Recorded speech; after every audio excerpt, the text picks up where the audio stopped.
അല്ല, ആ committee report follow up ചെയ്യണം. എൻ്റെ പ്രധാനപ്പെട്ട ആവശ്യവും നിർബന്ധവും. ആ കമ്മിറ്റി റിപ്പോർട്ടുകൾ ഇങ്ങനെ പലതും ഉണ്ടായിട്ടുണ്ട്. പിന്നീട് അതിനുള്ള തുടർന്നുള്ള നടപടികൾ പലപ്പോഴും ഉണ്ടായിട്ടില്ല. അപ്പോൾ വളരെ വ്യക്തമായ രീതിയിൽ തന്നെ പരാതി ഉന്നയിക്കാനുള്ള ധൈര്യം കൊടുക്കുക ആളുകൾക്ക്.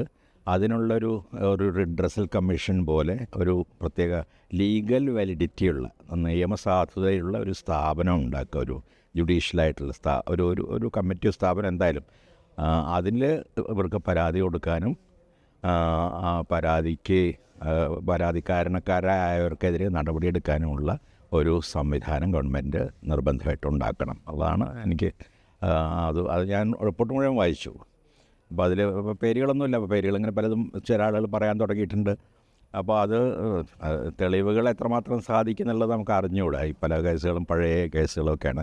പക്ഷേ ഏതെങ്കിലും രീതിയിൽ ഈ പ്രവണത അവസാനിപ്പിച്ചേ തീരൂ. അതിനുള്ള നടപടികൾ ഗവൺമെൻറ് നിശ്ചയമായിട്ട് എടുക്കണം. റിപ്പോർട്ടിൽ പുറകെ സാർ പറഞ്ഞ പോലെ ട്രെൻഡ് വരികയാണ്. ധാരാളമായിട്ട് ഞാൻ ഫേസ്ബുക്കിലൊക്കെ കാണുന്നുണ്ട്. ഒരുപാട് പേര് വെളിപ്പെടുത്തുന്നുണ്ട് അവരുടെ പഴയ കഥകളുമൊക്കെ. അപ്പോൾ അത് മൊത്തം ആ ലോകം വല്ലാതെ ദുഷിച്ചിരിക്കുന്നു എന്നുള്ളതിൻ്റെ ഒരു തെളിവായിട്ട് വേണം അതിനെ കാണാനായിട്ട്.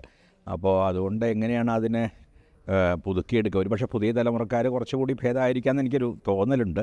പക്ഷേ അതിനെ എങ്ങനെ പുതുക്കിയെടുക്കുക എന്നുള്ളൊരു പ്രധാനപ്പെട്ട പ്രശ്നമുണ്ട്. അപ്പോൾ വലിയ അഴിച്ചുപണികൾ നടക്കണം. ഇപ്പോൾ അമ്മയിലൊക്കെ ഈ തുടരുന്ന ആളുകൾ, അല്ലെങ്കിൽ ഇപ്പോൾ കോൺക്ലേവിനെ പറ്റി പറയുമ്പോഴും അതിൽ പങ്കെടുക്കുന്ന ആളുകളും അത്ര വിശുദ്ധരായിട്ട് തോന്നുന്നില്ല. അപ്പോൾ അങ്ങനെ അല്ലാത്തൊരു സംവിധാനം ഉണ്ടാവണം.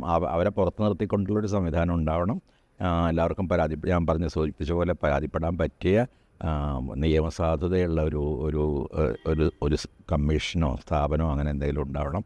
അതിലാളുകൾക്ക് സ്വതന്ത്രമായിട്ട് പരാതിപ്പെടാൻ കഴിയണം. അങ്ങനെ ഒരു അവസ്ഥ വന്നാൽ ഈ ഭയം ഒന്നകന്നാൽ ലോകത്തെ കുറച്ചുകൂടി ശുദ്ധീകരിച്ചെടുക്കാൻ പറ്റുന്നതാണ് എനിക്ക് തോന്നുന്നത്. ഈ ആരോപണ വിധേയരെ സിനിമ അതെ, ഞാൻ വിചാരിക്കുന്നു.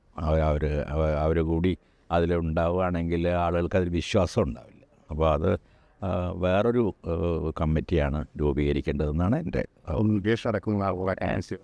അതെ, ഞാൻ ആളുകളുടെ പേര് പറയുന്നില്ല. പക്ഷേ ഏതായാലും പരാതിക്ക് ഇരയായ ആളുകൾ പല രീതിയിൽ അവർക്കെതിരായിട്ട് പരാതികളുണ്ടായിട്ട് അത്തരം ആളുകൾ ഉണ്ടെങ്കിൽ അതിനൊരു വിശ്വാസ്യത ഉണ്ടാവില്ല അത്തരം ഒരു കോൺക്ലേവിന്. അപ്പോൾ അത് വിശ്വാസ്യതയുള്ള ആളുകളെ, ഇത്തരം പരാതികളില്ലാത്ത ആളുകളെ ഉൾപ്പെടുത്തിക്കൊണ്ടുള്ള ഒരു ഇതാണ് ഉണ്ടായത്.